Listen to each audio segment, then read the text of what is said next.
Guys, pasensya na kayo. Medyo baka hindi ako makalabas kasi maulan dito. Na ambon-ambon. Hindi pa ako rin magpakabasa. At iniingatan ko pang sarili ko. Kasi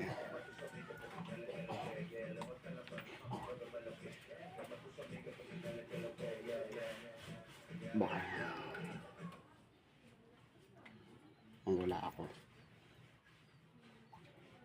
At hindi ko alam kung saan sa langit ako pupunta o sa lupa. O sa impyerno. Basta narito lang ako para ingatan ko ang sarili ko at para sa aking mga anak. Hindi ako rin magkasakit na.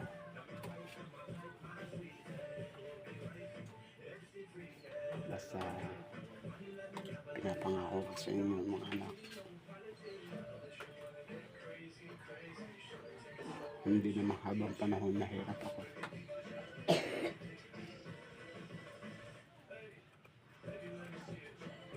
Malay natin, umikot ang mundo.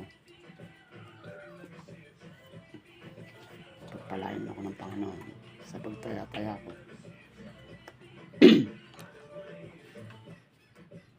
Kaya sabi nga ng Panginoon, hanggat buhay may pag-asa.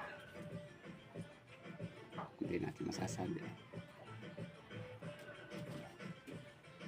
Malay mo, yung mga ticket na nasa akin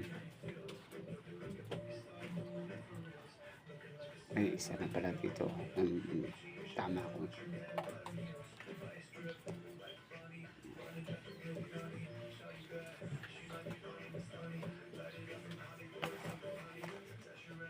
Kaya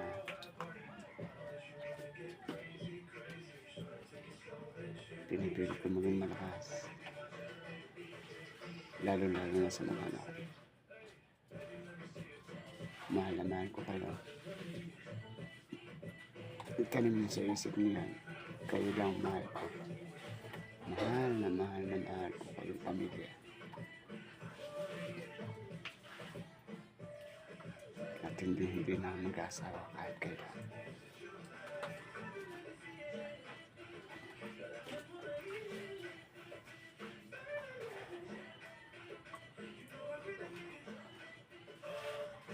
May nagsasabi na mag-asawa ka naman eh. Pero ayaw ko. Wala na sa isip ko yan.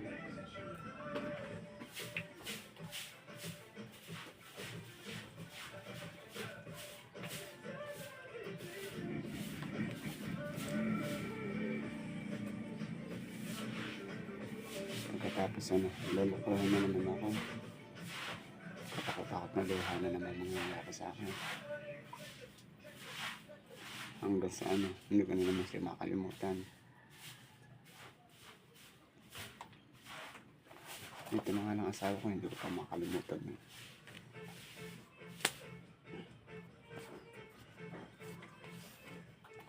At least, lumagawa ako ng paraan para maging masaya ako. Hindi lalo malungkot buhay ko.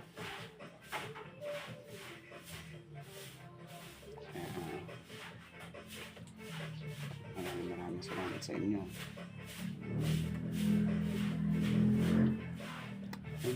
Madagin eh. Hindi ako makatrabaho. Ilang araw, padalawang araw na ngayon.